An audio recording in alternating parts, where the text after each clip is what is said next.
Bored Ape Yacht Club clone. That is what you're going to be building in this video. You're going to learn how to drop your own NFTs using the Thirdweb SDK. I hope you're excited. We'll build a front end to interact with a smart contract using Next.js. You're going to style it with Tailwind CSS. You'll also learn how to whitelist wallet addresses using Thirdweb SDK. This is a very popular feature that a lot of drops that we know about use, and this way they can actually whitelist which addresses are allowed to actually mint. You'll also learn how to separate claim phases using Thirdweb. And finally, we'll show you how you can set up delayed reveal for your NFT collection. This is a very highly requested feature, which is how do you actually delay the reveal of a certain NFT drop or NFT collection. And this is something that we see a lot of big NFT drops do. For example, like the Nike one we saw, you initially get this vial, and then when it reveals itself, boom, you actually see the actual NFT. So there you have it. If you want to actually learn how to build this, make sure you smash that like button. And as a gift, here is a picture of a cute baby panda. There you go. So thanks for doing that. This is the channel where you will become the best Web3 developer in the world. I'm your host, Rafik Hazi, and I will be sending you off to Sarah, who will be your instructor for the remainder of this tutorial. She's phenomenal. She has her own YouTube channel that will pop up right over here, and you should definitely follow her. But for the rest of this video, she'll be your instructor, and I hope you're excited. Sarah, take it away. Hey everyone, Sarah here. Welcome to the tutorial. We're going to be building this project right here, an NFT drop like Bored Ape Yacht Club. We can connect our wallet to log in, join the allow list to gain access to mint, and then actually be able to mint our NFTs right from the site. So let's go ahead and get into it.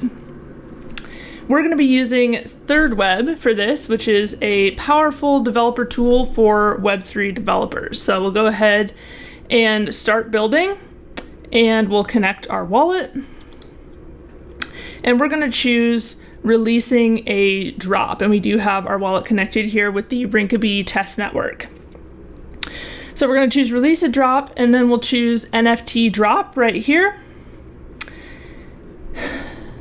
So like we were saying, we are connected with the Rinkeby test network. So make sure that your MetaMask wallet and the dropdown, the network's dropdown, that you have Rinkeby selected. That's gonna allow us to not have to pay Ethereum mainnet gas fees for this tutorial. So if you need some Rinkeby test ether, you can head over to faucets.chain.link/Rinkeby and paste in your wallet address. And actually, you can go ahead and uncheck the test link here because you just need the test ETH. And you'll be able to request that and get some sent directly to your wallet. So here in our contract on Thirdweb, we're going to go ahead and choose a name for our collection. So let's just say BAYC tutorial drop, and we're going to pick a symbol here. You can pick any symbol you want. I'm just going to say BTD, and we'll just put in a little description here. We'll just say my BAYC Clone NFT drop project. Cool. And then we'll go ahead and upload a photo as the cover picture for this collection. So I have a little Bored Ape logo saved here, so we'll just use that for now. Down here, we're gonna configure any payout settings that we want to have for our NFT drop. So we're gonna put our addresses here in the recipient inputs because we're gonna get paid whenever our NFTs sell. And this percentage option down here is for royalties from secondary sales. So you can put however much you want to receive in there, and it will go to your wallet every time someone repurchases your NFT in the secondary market. So we'll go ahead and confirm the transaction to save these settings. And we'll wait for a minute for this. All right, and now we've successfully got the contract here. So now we're gonna need to create a claim phase in order for people to actually be able to claim these NFTs. So we'll go ahead and set a claim phase. So we'll go ahead and add an initial claim phase. You can choose when you want the date and time, when you want the phase to start, how many NFTs are going to drop in each phase. You can add as many different phases as you want. We'll leave this stuff as it is since we're using Brinkby. We'll leave Ethereum for the network. And for now, we're going to leave any wallet can claim NFTs. We're going to add our own checks for this later. So we'll go ahead and leave all of this stuff for now. And we are ready to save this claim phase. All right, and we'll go ahead and confirm the transaction. And now we wait. All right, success. We have saved this claim phase configuration. So we're gonna go ahead and batch upload our actual NFTs now. So for this, you're gonna have to have files that contains either a CVS or JSON file with the metadata, and you're gonna have to have the images named in sequential numbering for the file name. So we do have a JSON file here with some metadata for our NFTs, different attributes and names and all that stuff that's set up right here. So we will just go ahead and upload the folder containing that JSON file and our PNG images of our different NFT artwork, and here we are. So we can see here our import was successful. We've got all of our metadata and we've got our images for our 5 NFTs that we want to put in this collection. You could do this with a much larger set, however large you want, but we're just going to do this for an example today. So we'll click next. We have a couple options here if we want to reveal the artwork on a delay or upon mint. For now, we're just going to go ahead and select the first option and we will upload these NFTs.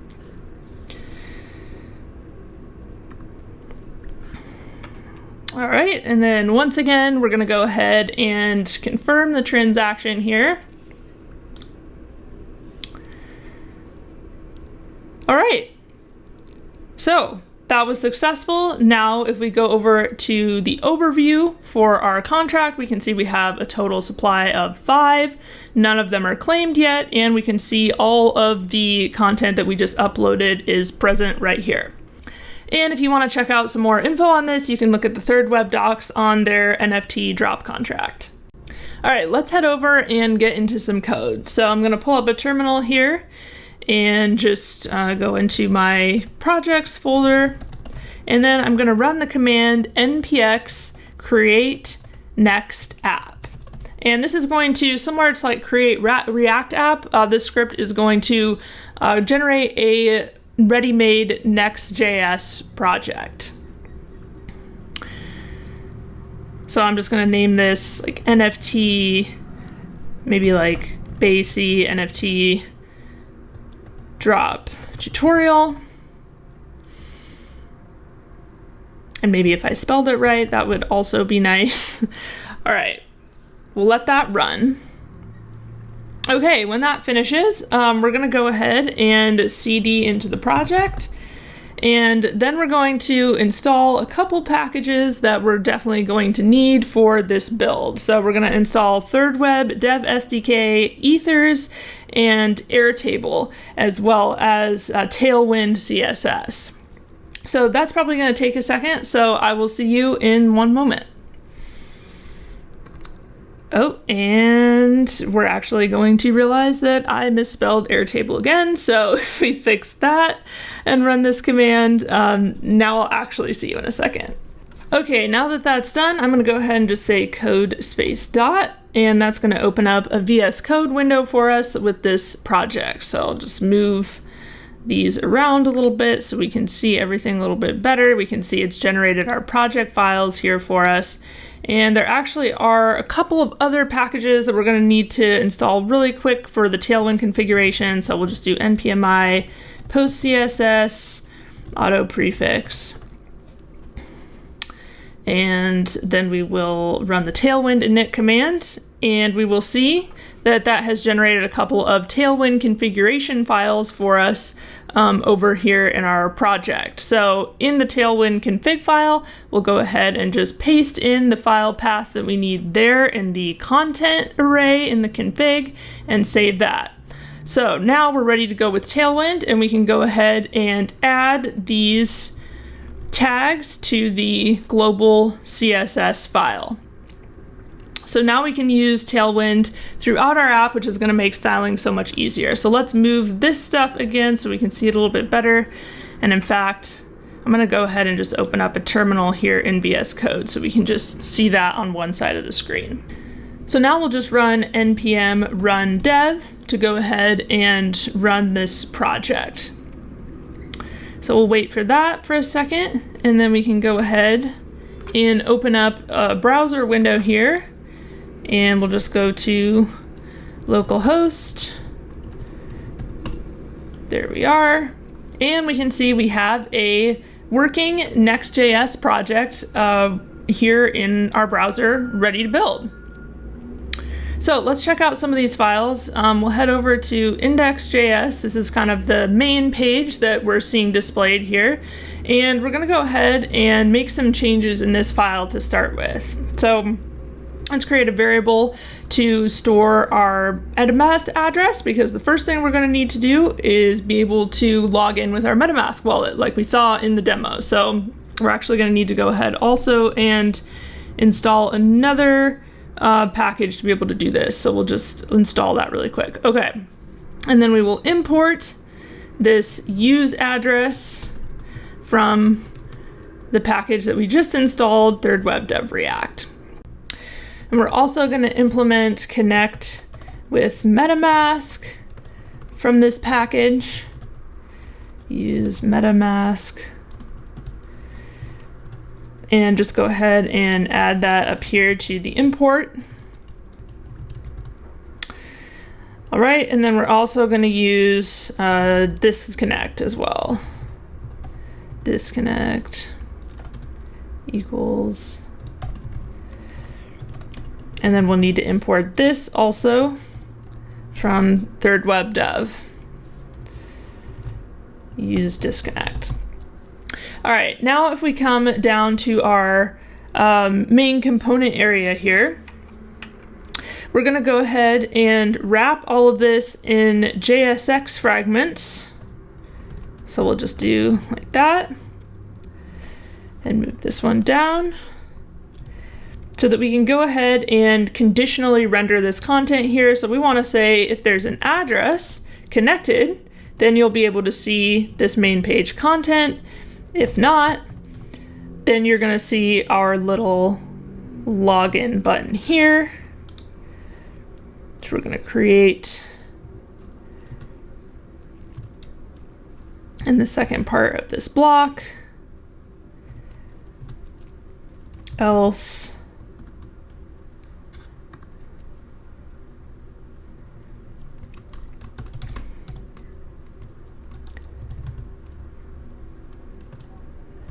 button. And we'll just say login. All right, cool. So we're going to notice that we get an error when we save these files because we have not wrapped our app in a Thirdweb provider. So we need to come over here to our app.js file and open this up. And here we are going to wrap the main component in the Thirdweb provider. So up here at the top, we're going to start by importing the chain ID as well as the Thirdweb provider. And that's going to come from our Thirdweb dev package as well. And then inside this function here, let's just convert that real quick. There we go. We're going to wrap the component in the Thirdweb provider, and we're going to pass it our desired chain ID, which in this case, we are using the Rinkeby network, as we recall.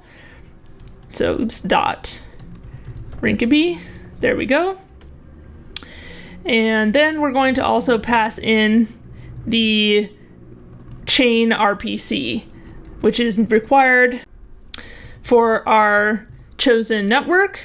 So we're chain RPC equals, and then we're going to say chain ID dot Rinkeby again. Rinkeby. And then we're going to give this the string of the Infura URL, which you will need to sign up for Infura and get an API key for this if you do not have one already, and make sure that that is with the Rinkeby network URL.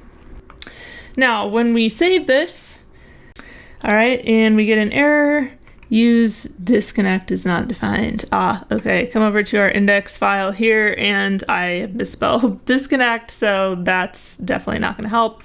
All right, so now we can see we are seeing the login option rendered here because we have not connected our wallet yet. Now, right now, this is looking pretty ugly, so we're going to come over here to the styles. We'll delete the default one and the places where that's imported. And we're going to just see if we can make this look a little bit better. So we'll paste in some other styling that we have already pre-made and ready to go here. And then we're going to go ahead and create a components folder and create a new component called login.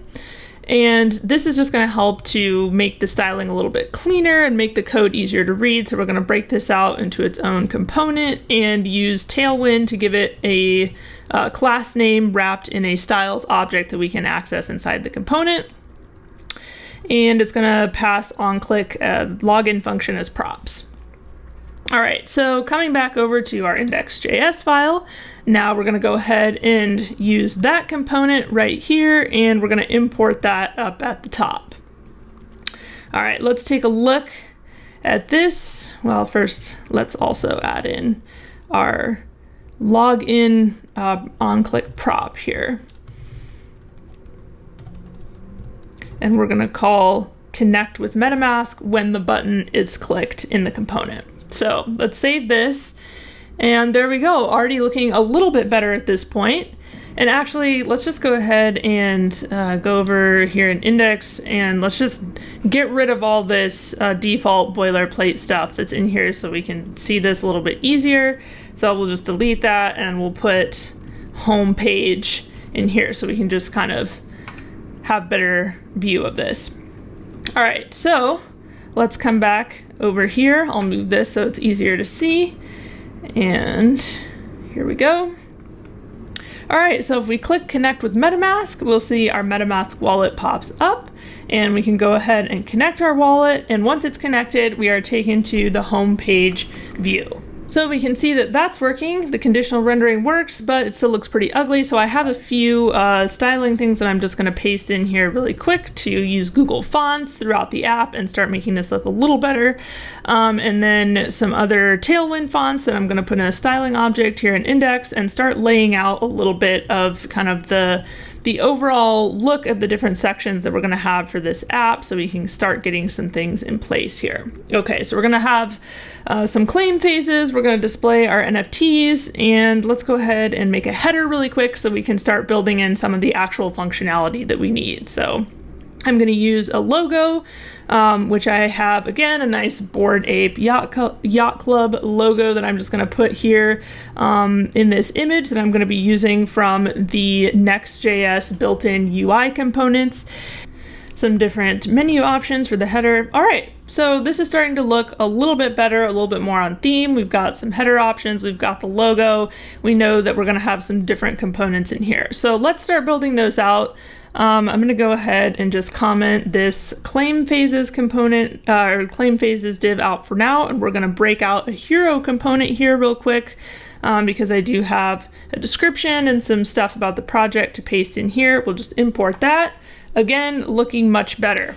All right, so now we're going to create, I'm going to grab another terminal here, and we're just going to import another NPM package that we're going to use for some UI stuff, the headless UI React package. And this is going to give us some handy little items that we can use for the drop-down menu here in the header. So we're going to import menu and transition from this package. And then we're going to go ahead and add some more styling, and we will put these menu item components down here in the header and all of our transition styling. All right, so now we're going to add a menu item option for a disconnect button. So we'll just put the active equals button disconnect. And then for the styling on this one, we're going to pass in the prop. It's going to be on click. It's going to trigger the logout function in the parent component. So we're going to pass that in here. And then for the styling, we're going to have a dynamic class name that we're going to toggle between the active state. So we'll put that in here. And then to make that work, let's see, it'll be button inactive. And then this is also going to use another package called Hero Icons React for this UI. So I'm just going to npm install that really quick as well. All right, so now we're going to go ahead and create a utils folder so that we can add a helper that's going to help toggle between these dynamic class names for the styling we just made. So we'll create a file in there. We will call it classnames.js, and I'm just going to paste in what we need here to make that toggle happen. So now if we click this drop down, oh, we get an error. Let's see, class names is not defined. All right, okay, we need to import this helper, right? We didn't do our import yet. So here in the header component, here up at the top, we're just gonna go ahead and import class names from utils. All right, so now if we click on this, we see it's kind of wonky styling, but we are getting a disconnect option here in the dropdown that is functional. All right, so coming back to our index.js file, let's work on this NFT display section a little bit here. So we're going to create another component for this and break this part out a little bit. And then just create const NFT display, create a little component in here. And then I'm going to go ahead and drag in our NFT artwork, our 5 images. So if we take a look at those here, we can see we have our 5 apes. So I'm going to go ahead and just make a NFTs array here in this component so we can just map over these and display them in a little carousel on our landing page here. So we've got the path to each one of these images / BAYC 2. All right, and then we'll just add some more styling. And then since this is going to be a carousel here, we're actually going to use the Tailwind Snap X CSS property to enable horizontal scrolling here, which is kind of nice to have. So we're going to set that up, overflow X scroll, and give it a little bit of padding. So now we're going to map over our NFT pictures, and for each one we're going to display the image, put a little bit of styling on there as well, and we're going to use that image component from Next.js once again and give it the source of each one of those URLs for the images and some styling there as well. Okay. And we have to import that at the top. So now we'll come back to index.js and we are going to replace the existing NFT display text with this component that we just created. So now taking a look at this, we have a nice carousel component. We can scroll through our different images here, and this page is starting to take shape a little bit. So we're going to take a break from this and we're going to go over to airtable.com. If you don't have an account, you'll need to create one, and I have a little workspace created here for the BAYC NFT Drop tutorial that we're doing right now, so I'm just going to go into that, but you can create your own. Airtable is just a cloud spreadsheet database that we can use for keeping track of our allow list here. So if we go over to our account, this is where you're going to need to generate an API key for Airtable. So let's come back over to our code here for a second, and we're going to actually let me maybe close some of these out here real quick just to get these out of the way. All right, then we're going to go to the root of our project, and we're going to also close these up, and we'll create a new file called .env. And in here is where we're going to store our API keys and important environment variables that we can reuse. So we're going to say Airtable API key. We're also going to need a base ID and the table name, and we can store all of those here in the env file and reuse them throughout the app. So generate your API key, paste it in there, don't share it with anyone.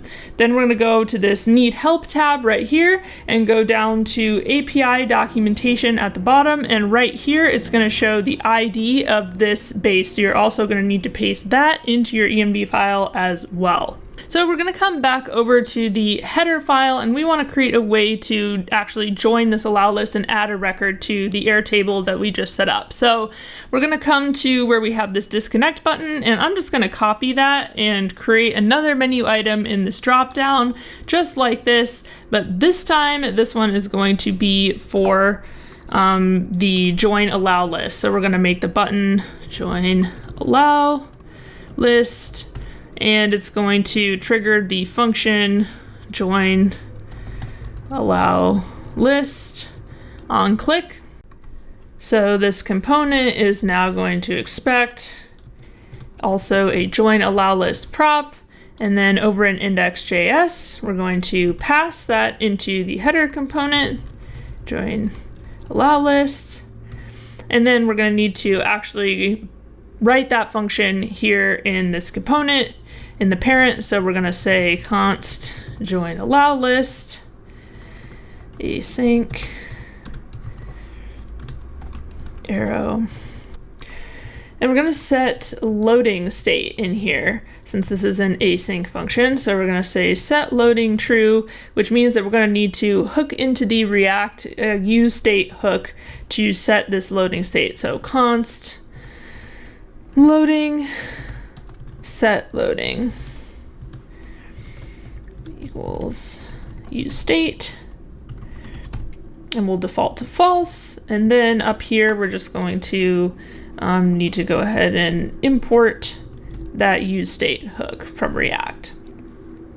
Okay, back in our function, let's add a console log in here just to make sure that the click is making it all the way up to where it needs to be in this function in the flow. So let's test this here. If we open up our browser console and go to the console, all right, and open this up. Need a little more styling work still there, but if we click join allow list, we can see it there in the browser console. So we know everything is working so far. I'll pull this down a little bit so we can see everything a bit better. Okay, so in order for this to actually work, we're gonna need access to the actual Airtable that we just created. So let's go down to utils, and I'm gonna make a file called airtable.js, and I'm just going to import Airtable from the Airtable package that we installed at the beginning from Airtable. And then I will set up the Airtable configuration. So we're going to be pulling in values from the env file that we had just pasted in there, our API key, process.env.airtable API key, and airtable.base, base ID, and process.env.airtable table name, and we'll export this. Now let's come up to the API folder, and we can go ahead and delete the default hello.js file that was already in there, and we're going to create a new file called addallowlist.js. Inside this file, we're going to set up our API handlers. So I'll import the table from the utils where we just made it.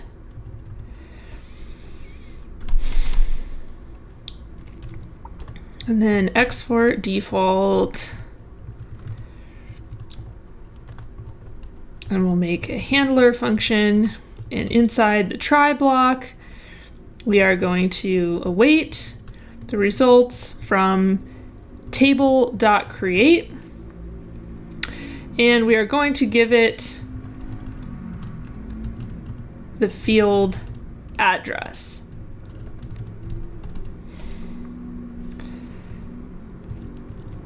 That we'll be passing in. So, and the response dot status 200 success JSON.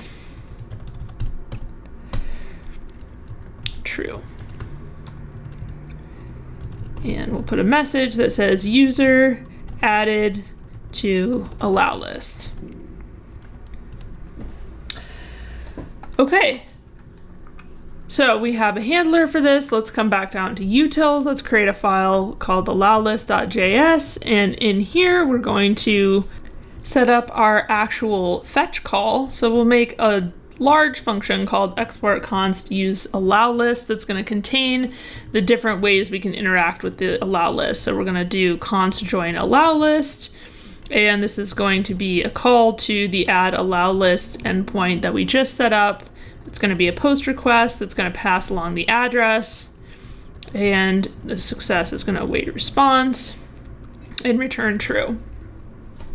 And right up above this, I'm just going to paste in a comment that tells us we're taking in the current connected wallet address as a parameter, adding it to the user allow list, and returning true if it's successful. So now we can access this in index.js. So let's say const allow list equals use allow list. Doing this tutorial has really shown me how bad I actually am at typing. Okay, so now we're going to import that up at the top, use allow list from that utils folder, allow list. Now we can continue with actually making this join allow list function work. So we'll go ahead and make a try catch down here. We're going to await allow list dot join. If success, set allow list true, and catch error, log error. So when we save this, it looks like we have an error. Allow list, use allow list is not a function. Let's see here, allow list. Okay, well, first of all, I put a capital letter in here, but second of all, I did not return anything from this use allow list function. So let's add that return block, and we're going to be able to access it through join. It's going to call join allow list. Okay, let's save that and see what happens here. Actually, there's one more thing we need to do to make this work. We need to update in Airtable the name field to address, since that's what it's going to be expecting in our handler. All right, so now let's click on this drop down, click join allow list, and if we check over in Airtable, there's our address updated right there. So going back here, we now want to store the fact that we are in the allow list in state. So we're going to say const in allow list set in allow list equals use state and default to an empty array. Now, actually, since we have a loading state, now that we've done this function, let's just go ahead and add that in our main component too. So we'll just say loading, and actually let's create a little loading component here really quick. So we'll come over to the components folder and create a new file. Oops, there we go, loading.js, and I'm just going to paste in a component that I have for a load spinner so we don't have to sit here and watch me type out this entire load spinning component. So now that we have that, we'll go back over to the index file, and we'll just go ahead and put that here inside our little loading block and import that.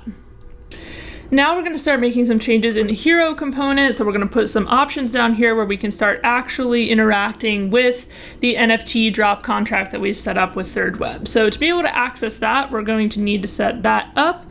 So let's go down to utils and create another file in here, and we will call it NFT Drop.js.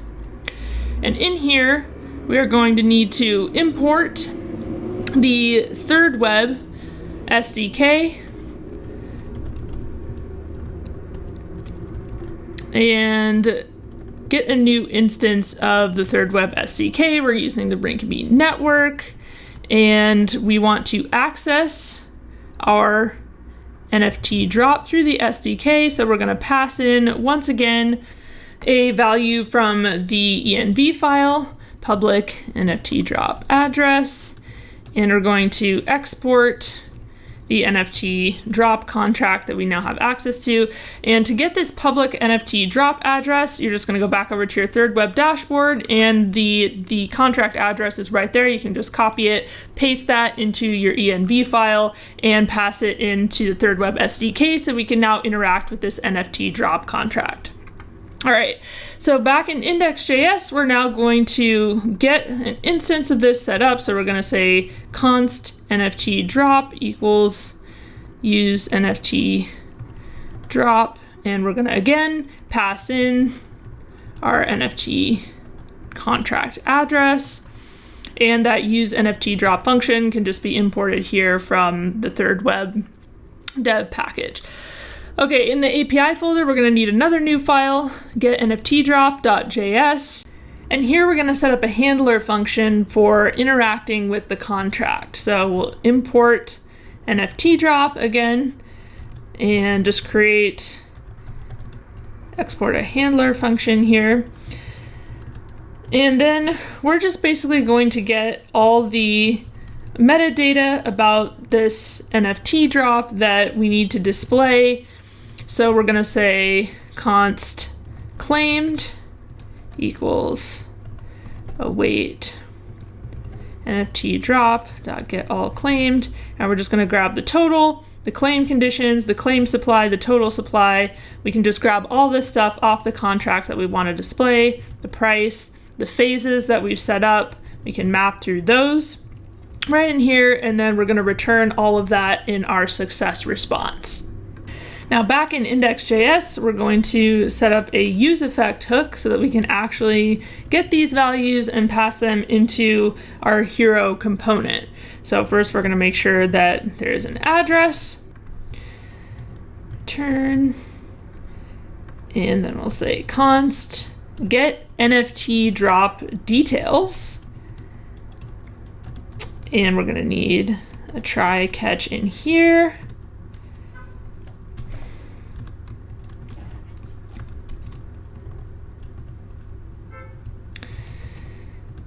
And we're going to use destructuring to assign each one of these variables for our NFT drop details. Await, fetch, oh, hold on, fetch. I don't think we've set up our HTTP request yet. So we need to create a file called fetch.js, and we're just going to go ahead and set up these. We'll do a post and a get because we know we're going to need these, and I'll add some comments on the parameters, and we'll return get and post from use fetcher. Now in Index.js, we can set up a variable for this, const fetcher equals use fetcher, and import that. Now in this function, we can actually await the response from API get NFT drop that we just built. And then I'll just wrap up the rest of this function, and we're going to go ahead and store all of these variables in state. So I'll go ahead and set that stuff up too. So we can pass this into our hero component. So let's just quickly put a console log in here. We've done quite a bit of stuff. I'm just going to paste these variables here, and let's make sure we're getting values back for this stuff. So if we come over to the browser console, and there we go. We see we're getting value back for the price, the claim supply, the claim phase start time. So now we can go ahead and start passing these props into our hero component so we can display them. If we come here into hero.js, close some of these extra windows here, and now we're going to be expecting these props to be passed in, total supply, allow list, price, claim phases.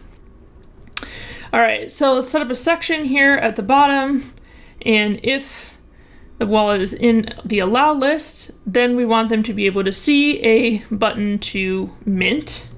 So we'll say mint your NFT, and it'll display the NFT price, and we're going to work on that conditional rendering here in a second.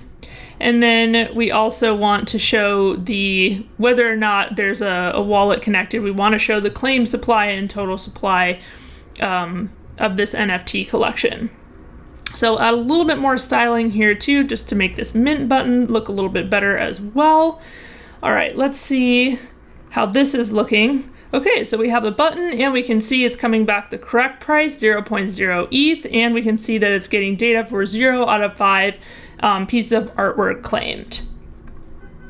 So this is getting closer. Now we actually want to be checking over here in Airtable to make sure that our wallet address is there before we're able to access the mint. So we need to set up in allowlist.js, we need to set up a check allowlist function that we can also access through use allowlist to make sure that our address is in fact in the allow list on Airtable. So we'll set that up and we will add check as one of the options in the return block. Let's not forget that this time. And then in the API folder, we'll create a new file called checkallowlist.js. And we need to set up a handler for this request too. It's going to return true if the records.length is greater than 0 for this wallet in the allow list Airtable. Back in index.js, we're going to add another use effect to handle this check in allow list function, and we're going to save that in state as well.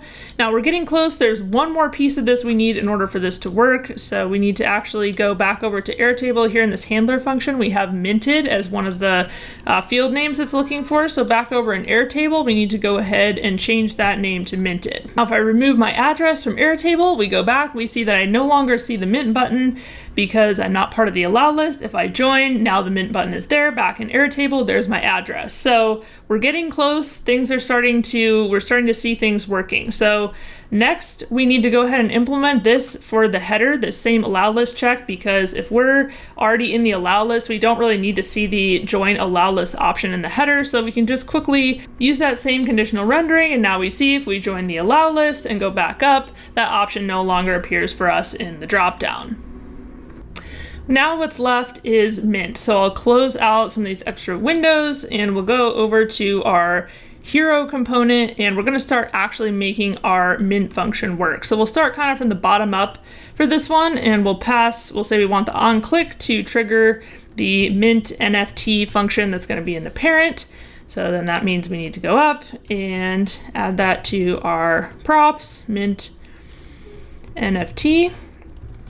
Back over in index.js, now the hero component is going to expect mint NFT, and it's going to call a mint NFT function that we're going to create here in index.js, const mint NFT, NFT drop, and a try catch. Inside of here, we are going to set the value of quantity to 1, so we're going to mint 1 NFT, and the transaction is going to access the NFT drop contract, and it's going to access the claim function on that contract, the claim to, and we're going to pass in our address and the quantity of 1, or I should say the logged in address and the quantity of 1. And then we will create const claimed NFT is the NFT that we just claimed, which will be the first in the response array back from that transaction value. If claimed NFT, we await allow list.update. We will need to update that this NFT has now been minted. So we need to implement this update functionality. Let's come back down to allow list, and you guessed it, we're going to create another updated allow list function here, return update in the return block. We need to make an API file for this, update allow list, and we will add a handler for this one as well. All right, so if we try this out, nothing happens. All right, let's take a look here. Mint NFT. So we passed the mint NFT into the function into the header component instead of the hero component. So that's obviously not going to work. So we'll just go ahead and move that down and save that. All right, let's give this a try now. If we mint, we're going to be able to see our MetaMask wallet pop up, and we will just go ahead and confirm.